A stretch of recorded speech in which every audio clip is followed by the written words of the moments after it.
Vous écoutez Le Salon dans tes oreilles, une balado-diffusion dans laquelle des auteurs, des autrices et des personnalités discutent de leurs livres et des sujets qui animent l'actualité littéraire.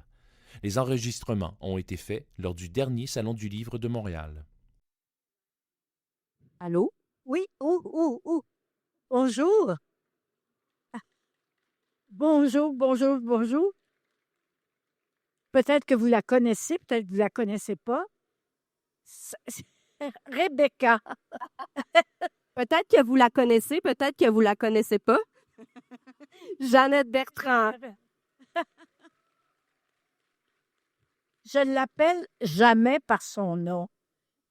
Je l'appelle toujours, c'est épouvantable, Chiara. Je ne suis pas capable de me souvenir de Rebecca. Ça va venir avec les années. C'est elle qui a écrit la pièce, Jeannette, que vous avez peut-être pas vue, mais que vous avez peut-être vue aussi. C'est une pièce de théâtre sur ma vie qui rejoue. Là. Oui, qui est reprise, qui va recommencer la semaine prochaine chez Duceppe. Qui est une pièce sur l'histoire incroyable, ton histoire incroyable, qui a marqué le Québec aussi. C'est l'histoire, ton histoire puis l'histoire du Québec. OK. Merci. Mais là, ce que je voudrais qu'on parle, qu'on discute, les gens nous demandent souvent, mais pourquoi t'écris? Pourquoi tu as fait ça et comment c'est venu? Toi, comment c'est venu? Moi, l'écriture est arrivée vraiment par le théâtre. C'est vraiment le théâtre qui est arrivé en premier dans ma vie. À 7 ans, je prenais des cours de théâtre et j'adorais ça. Puis c'est ce que je voulais faire dans la vie. L'avais-tu vu, ça? J'en avais pas vu beaucoup parce que je viens de Rivière-du-Loup, puis l'offre culturelle est plus limitée. Mais j'ai joué dans une salle de spectacle, les coulisses, l'odeur des coulisses, le bruit du public qui arrive, je suis vraiment tombée en amour avec l'art dramatique. Et un jour, puis j'écrivais aussi de la poésie pour moi-même, pour me comprendre, pour me réparer, pour comprendre les autres. Puis un jour, j'ai compris que le théâtre n'était pas écrit que par des gens morts. Oui, parce que souvent, on pense ça, parce qu'ils ont été très présents, les gens morts, dans nos vies au théâtre. Shakespeare, Molière, tout ça. Ouais. Puis je me suis mise à cet âge-là, à partir de ce moment-là, à m'intéresser à l'écriture théâtrale. Et vraiment, c'est comme ça que l'écriture est sérieusement entrée dans ma vie. Puis après ça, pourquoi j'écris du théâtre? C'est pour essayer de comprendre les êtres humains, c'est pour essayer de parler au plus d'êtres humains possible, c'est pour dialoguer. Tu sais, je fais dialoguer des personnages, mais je fais dialoguer aussi un public avec un spectacle. Puis pour moi, c'est important. C'est un exercice d'empathie. Puis je pense que l'empathie a le pouvoir de changer le monde. Oui. Je dirais ça. Puis toi, je te relance la question. Moi, j'ai commencé très tôt. Moi, je vais aller là, dans des couches, peut-être. Là, quand j'étais très jeune, je ne parlais pas. Je parlais très, très peu. J'étais très docile. Il faut dire que je suis de la génération, moi. Toi, tu n'as pas 30 ans. Puis, as-tu 30 ans? J'ai 42 ans. Oh, my! J'aime ça, avoir 28 ans. C'est ça. Moi, je parlais pas. Je suis ce qu'on appelle en anglais a late bloomer, c'est-à-dire que je me suis découverte très tard. Et puis, j'étais avec des frères, j'étais un peu leur souffre-douleur. Alors, j'écrivais, je me suis mis à écrire un roman. J'avais peut-être 12 ans. Et ce roman-là, c'était une histoire que je prenais parce que devant chez moi, je viens du quartier qui s'appelait Faubourg-Amelas, et il y avait un magasin vide et qui a été donné à des gypsies. On appelait les gypsies, ce qu'on appelle les Roms aujourd'hui, les Gitans. Alors, et je voyais l'amour qu'il y avait ces gens-là, et moi, j'avais une mère qui n'était pas très aimante. Alors, j'ai écrit un roman. Oh, ça m'a fait tellement de bien. Alors, j'étais la fille de cette gitane-là et non pas celle de ma mère. Alors, de toute façon, je pense que les mères, on n'est jamais les bonnes mères pour nos filles. Hein? Elle est bien plus... Moi, je me suis fait dire ça toute ma vie. Elle est bien moins sévère que toi. Pourquoi sa mère, elle veut qu'on rentre tard, puis toi, tu veux jamais, tu sais, les filles, non. Comme ça. Alors, moi, j'ai commencé comme ça à écrire un roman, à dire qu'en écrivant mes problèmes, ça me soulageait. Moi, c'était un geste très égoïste Oui, d'écrire. oui. Et je suis allée, je voulais être reporter, oui. Et puis, je suis allée à l'université. Et là, j'ai commencé à écrire un livre de poèmes qui a fonctionné très peu, mais c'est assez pour moi. Alors, je me suis dit, c'est ça, mon moyen de communication, c'est l'écriture. Donc, vraiment, la première publication, c'était ce recueil de poésie-là. Oui, La première fois que tu as pris parole devant des gens par l'écriture, c'était quand? oh mon Dieu, c'était très tard. Après, je pense que moi aussi, je me suis mariée en 47. Écoute, il y a tellement longtemps de ça. 47, c'était peut-être en 46. J'ai eu une émission à CKC pour Jean-Pierre Masson, celui qui faisait Séraphin. Il n'avait pas fait Séraphin à ce moment-là. Alors, j'ai fait une émission que j'écrivais avec lui à CKC. Et puis, de fil en aiguille, j'ai essayé de vendre mes choses, puis ça ne marchait pas. Bon, tu sais, ça a été difficile. Mais quand la télévision est arrivée, Oui. là, je me suis dit, là, bon, faut que je sois là-dedans. Alors, je suis allée Avec proposer, raison. oui, je suis allée proposer des, des projets, puis ça ne marchait pas, puis des fois, ça marchait. Oui. Parce que tu sais, Barbara, Je m'appelle Rebecca. a tout passé. Ça me dérange Je pas. pense que une chance qu'il n'appelle pas Cordelia. Parce que j'avais ma tante Cordelia, ma tante Eva, ma tante Anita. C'est des A dans ce temps-là. Alors, toi, comment, tu sais, pourquoi t'écris vraiment? Ben c'est ça, moi, c'est vraiment pour entrer en dialogue avec les autres, mais pour les comprendre, pour me comprendre moi.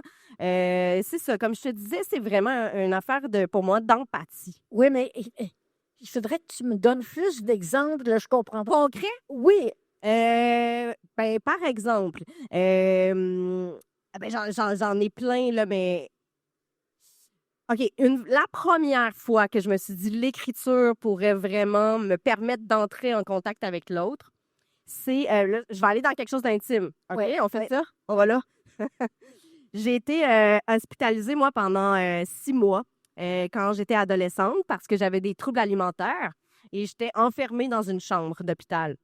Et à ce moment-là, l'écriture est arrivée dans ma vie parce que je racontais la vie des infirmières qui venaient me voir. Je racontais la vie des patients que j'entendais vivre de l'autre côté de la porte. Je me suis mis à raconter la vie des gens autour de moi pour essayer de les comprendre. Ça m'a permis de sortir de mon propre nombril, en fait. Fait que c'est vraiment la première fois. Je ne sais pas si c'est plus clair. Oui, c'est parce qu'il faut comprendre, vous toutes, que nos problèmes, ils sont comme dans un sac à dos et que si tu les prends, tes problèmes, et que tu les couches sur le papier, c'est pas croyable comme ça, c'est guérissant. Oui, absolument. Absolument. Puis pour moi, là, c'est vraiment comme il y a il y a différentes façons aussi d'approcher l'écriture. Tu sais, là, je parle beaucoup de théâtre parce que c'est mon médium, mais il y a, tu sais, il y a la chronique. Quand tu écris une chronique et tu essaies de comprendre un sujet, mais tu descends par l'écriture. Pour moi, c'est une façon de débattre aussi. J'ai de la misère à débattre avec quelqu'un comme ça.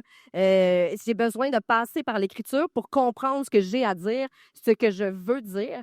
Puis, où est-ce que je veux aller par ça, c'est que je sais que toi, tu as touché à toutes sortes d'écritures. La télé, la radio, le Ouais. théâtre, le roman.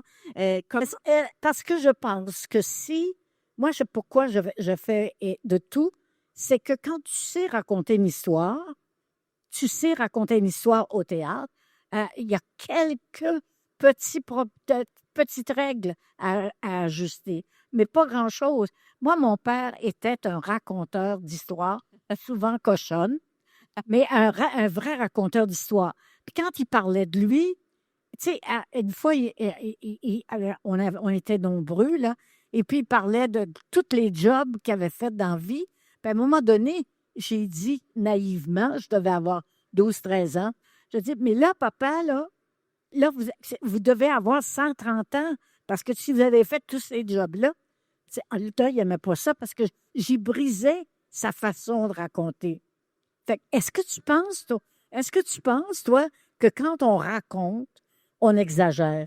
Tout le temps. Tout le temps. Puis je pense que j'écris aussi parce que mon père exagère tout le temps quand il raconte des histoires. J'ai copié ça de mon père. OK, tiens, moi aussi. OK. Moi, c'est faux parce que la vérité, c'est assez plate. Hein? Oui, c'est vrai que c'est plate. Qu'est-ce que, tu sais, si tu vas pas raconter, je me suis levée ce matin, j'avais mal aux pieds, j'ai mis mes pantoufles, j'ai pris mon café.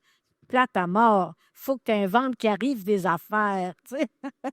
Alors, il y a beaucoup de gens parmi vous qui pourraient écrire, mais qui n'osaient pas. Et c'est ce qui est arrivé quand j'ai fait pendant la pandémie, quand j'ai fait cette offre aux personnes âgées, écrivez-moi votre biographie. Et puis, on m'avait dit autour de moi, ça ne marchera pas parce que les gens ne savent pas écrire. Ben oui, ils savent écrire. Écoute, j'en ai reçu à date, là, j'en ai encore plein mon sac, des biographies. J'étais 2000, là, on était rendu à 2400 Wow. la dernière fois. Et tout était extraordinaire parce que c'était écrit avec le cœur. C'est écrit. Ça me fait penser à quelque chose d'important. Quand je donne des ateliers d'écriture, mettons, à des adolescents à l'école, ce que je leur dis, c'est pensez pas, c'est un moment où est-ce que vous n'avez pas à penser à comment bien construire ma phrase, pas faire de fautes d'orthographe. Il faut pas mélanger la grammaire avec l'écriture. Puis quand on se libère de ça, c'est quelque chose qui vient plus tard, bien sûr.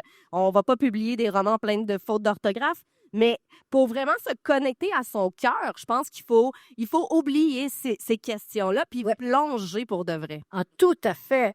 C'est sûr que, puis moi, je leur avais dit dans les capsules, je leur avais dit, on a toujours quelqu'un, un petit-fils ou un fils ou une fille qui ne fait pas de fautes. Alors, tu leur dis, veux-tu corriger mes fautes? Moi, je fais plein de fautes Moi parce aussi. que je suis dyslexique. Ah oui, hein? Alors, je fais des fautes épouvantables, mais, tu sais, bon, l'histoire, mon histoire marche. Ben oui, 100%. Puis moi, j'ai une question par rapport parce que on parle de transmission, puis tout ça. Puis moi, quand j'ai accepté d'écrire la pièce sur Jeannette, c'était pour parler de mon admiration incroyable, mais aussi, j'avais envie que les jeunes dans la salle apprennent à connaître qui était cette femme extraordinaire qui a marqué et qui marque encore le Québec aujourd'hui. Et c'est ça, c'était pour transmettre cette histoire-là. Moi, je veux dire que depuis cette pièce, l'autre fois, je signais des livres, le livre de la pièce Jeannette, puis il y a plein de jeunes qui sont venus me voir pour me dire à quel point ils avaient été touchés par ton histoire. Puis ça, je trouve ça formidable et je pense qu'il faut qu'on continue à s'assurer que nos jeunes portent leur histoire, soient conscients de leur histoire. Est-ce que toi, c'était quoi ton rapport à ça? Est-ce que tu disais les jeunes ne me connaissent pas, les jeunes s'en foutent de moi? Comment tu te sentais par rapport à ça? Ben, si moi, j'ai une famille, j'ai 8 petits-enfants et 7 arrières. Alors, je suis assez près des jeunes et je sais que ça leur prend du temps. Que les vieux, moi, je me souviens à 30 ans, quand je voyais un vieux de 60, tu sais, c'est un vieux, là, il connaît rien, là, tu sais. Il sait pas, parce que quand on est jeune, on pense qu'on a inventé la vie, qu'après, avant nous autres, il n'y avait rien, puis après nous autres, il n'y aura rien, tu sais. Mais c'est pas ça, la vie. Alors, non, ça me... Et je me dis, bon, ils sont pas intéressés à moi. Qu'est-ce que tu veux que je fasse? Tant pis. Puis j'ai pas essayé d'aller les joindre. Mais qu'est-ce que ça te fait d'apprendre que c'est le contraire, en fait? Je suis très, très contente, je suis très fière. Je dois beaucoup à cette pièce-là qui a rendu mon histoire populaire. Alors, ça recommence là, Oui, la semaine prochaine. la semaine prochaine.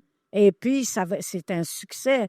Mais mais je mange pas la tête pareil. Ah, mon Dieu! S'il y a quelqu'un, OK, qui me dit tout le temps, ouais, moi, j'ai pas vraiment confiance en moi, puis je pense que je mérite pas tous les prix que je gagne, puis je suis comme, pardon? Oui, mais là, oui, c'est vrai. Parce que l'estime de soi, c'est pas quelque chose qui nous est donné plus tard. C'est dans l'enfance. Ouais. Si dans l'enfance, tu as été élevé, comme moi j'ai été élevé, par de bons parents, mais des parents de leur temps, à rabaisser les enfants. Fallait pas dire « Ah, t'es belle, ah, tu cours vite ». Fallait pas dire ça, c'était pour s'enfler la tête. Et l'orgueil était un péché mortel. Alors, écoute, là, moi j'ai été élevée comme ça. Apprenez-moi à me mépriser moi-même. Exact. Que ça... Peut-être qu'ils disent, apprenez-moi une prière, apprenez-moi à me mépriser moi-même. Ouais. Sinon, oui, on vient de là. On vient de là. Alors, et moi, je viens de là plus que toi, puisque tu es beaucoup plus jeune que moi. Alors, 28 ans. Et moi, je suis très, très, très imprégnée de cette culture-là. Dans mon temps, je suis de la génération soumise. Les femmes devaient être soumises. Mhm. Tu n'as pas connu ça. Non, j'ai pas connu ça, mais il reste encore du chemin à faire. Oui. Puis, ouais. Mais moi, j'ai été élevée par des parents qui venaient de ça. Tu sais. Mon père vient de ça. Mon père a été élevé par cette façon de penser le monde-là. Tu sais, c'est sûr que c'est difficile à un moment donné de casser la chaîne de transmission. Tout à fait. De cette honte qu'on porte là, de cette non-fierté qu'on porte là. Mais est-ce que des fois, ça t'arrive pendant 5 minutes de dire que tu es fier de toi? C'est 5 minutes. non. Oui. Oh yeah! Je dis ça pour y faire plaisir. Non, pas beaucoup. Pas beaucoup. C'est tellement profond en moi de pas vouloir grand-chose. Moi, le syndrome de l'imposteur, là, 100% là-dessus. Tu sais, je pense toujours, ils vont s'en apercevoir là, que je suis rien, vraiment rien. Alors, mais c'est correct, c'est correct. C'est juste que ça doit être épuisant. Oui, je serais plus heureuse, épanouie, si je croyais plus en moi. Ouais. Mais c'est drôle parce que je crois en moi dans mes projets. Ça, c'est comme être extérieur à moi. Ah, ça, je crois en ça.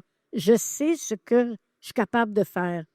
Mais de me dire que je suis très bonne, tout ça, ça, c'est difficile. Penses-tu que ce manque, cette espèce de vide d'amour qu'on a de la misère à définir que plusieurs personnes portent? Oui. Penses-tu que c'est un moteur de création dans le sens où on veut être aimé, fait qu'on crée? Bon, il y a Hemingway, qui est un grand auteur américain, à qui on demandait qu'est-ce qui fait un bon auteur? Il disait une seule chose, une enfance difficile. Et il y a un peu raison. Oui. Il y a un peu raison. Je pense que les gens heureux ont moins de choses peut-être à dire parce qu'ils ont moins de choses à prouver. Moi, il faut toujours que je prouve quelque chose. Oui. Il faut que je prouve quelque chose.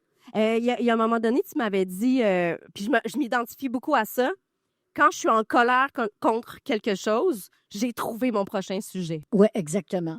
Exactement. Tous les sujets avec un grand A. Ouais. Je me disais, si j'avais une baguette magique, qu'est-ce que je changerais? Ouais. La violence. La violence, le sida. C'était ça. Ma source de sujet, c'était ça.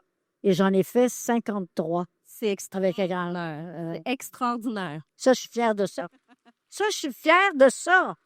Mais si quelqu'un l'aurait fait à ma place, puis j'aurais été fière aussi, là. Ouais. Je m'aurais pas à avoir la tête enflée. M'aurais pas. Mais moi, je m'identifie beaucoup à cette affaire de colère-là. En ce moment, dans ma vie, je suis en train d'accepter le fait que la colère, c'est valide, qu'on a le droit d'être en colère, que la colère n'est pas obligée de prendre le chemin de la violence. C'est ça. C'est qu'on associe beaucoup colère et violence. Ouais. C'est pas vrai. Tu peux dire, je veux changer telle affaire. Ça n'a pas de sens que ça existe. Il faut faire quelque chose. Ou bien faire une colère. Non, les colères, je déteste ça. Oui, c'est des colères, on appelle ça des colères morales qui nous permettent de nous mettre en mouvement.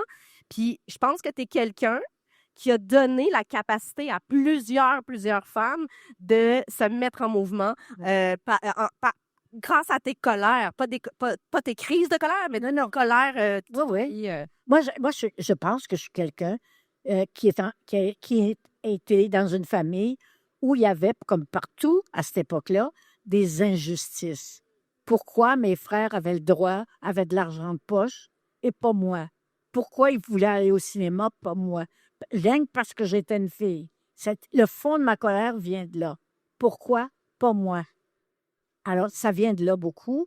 Et la plupart des colères, je pense que ça vient de là. Oui. Est-ce que tu en as encore aujourd'hui des colères? Oui, j'ai encore des colères. Yes. Oui, j'aurais d'autres beaux sujets avec un grand A, si ça existait. Oui, j'ai beaucoup de choses à changer. Oui. me dit, c'est toi qui vas échanger parce que je la considère comme la petite Jeannette. Oh, ben là. Elle va me faire pleurer.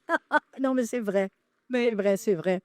mon Dieu, je suis sans mots et je suis sans mots et vraiment très touchée, mais vous rendez-vous compte de la chance que j'ai eue, moi, de rencontrer cette femme? C'est incroyable, tu sais, puis tu me donnes la force beaucoup, beaucoup, puis tu me permets d'en donner à ma fille qui est là aujourd'hui avec nous, puis ma mère, elle t'admirait énormément, puis tu sais, comme, elle est décédée aujourd'hui, mais j'aurais tellement voulu qu'elle puisse être là à la première de Jeannette. Ouais. Mais c'est pour moi, c'est fondamental dans ce que tu es. C'est le fait que tu as influencé plein de générations et que ça va se perpétuer, tu sais. Moi, je ne voudrais pas quitter avant de vous dire, si vous écrivez, si ça vous tente de prendre votre paquet que vous avez dans votre pack-sac de conflits, de tout ce qui ne va pas, puis mettre ça par écrit, c'est pas nécessaire de dire « je vais être publié un jour », mais juste l'écrire. Vous allez voir à quel point c'est thérapeutique, à quel point ça fait du bien d'écrire « lui, je l'haïs » ou « elle, je l'haïs ». Mais tu sais, mais pourquoi pas? Ça ne veut pas dire... Tu sais, ça fait du bien.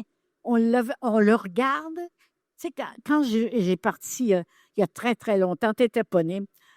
Tu n'étais pas né. Quand est parti un courrier du cœur et que mes confrères à la radio, mes consoeurs riaient de moi parce qu'un courrier du cœur, c'est très, très méprisé. Qui écrit un courrier du cœur? Ben oui, à une époque où il n'y avait pas de télévision, il y avait des courriers du cœur. C'était la seule façon de donner tes problèmes sans aller te confesser. Alors, j'ai eu 17 ans, le courrier du cœur. Et ce que les gens m'écrivaient, ça a été mon université. Oui, c'est ça qui m'a...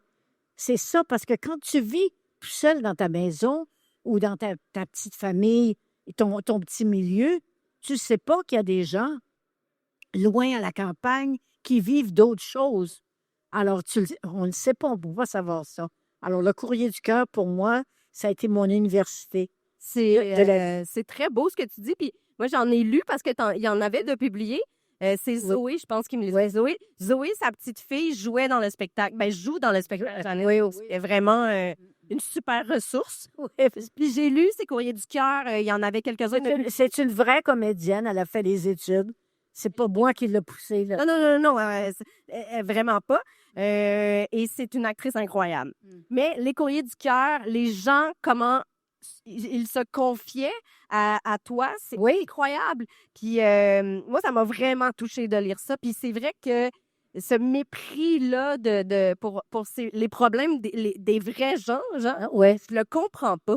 Je comprends pas ce qui est méprisable là-dedans. Mais je pense que c'est moi ce que tu en penses. Mais est-ce que tu penses qu'aujourd'hui, c'est moins, les intellectuels? Exactement. Moi, j'ai été très méprisée, là. Vous me rencontrez à une époque où je flotte au-dessus de je ne sais pas de quoi, mais je flotte. Mais ça n'a pas toujours été comme ça. J'ai été très, très critiquée, beaucoup méprisée. Mais je suis une toffeuse. Moi, je suis quelqu'un qui lâche pas le morceau. Alors, je toffe encore.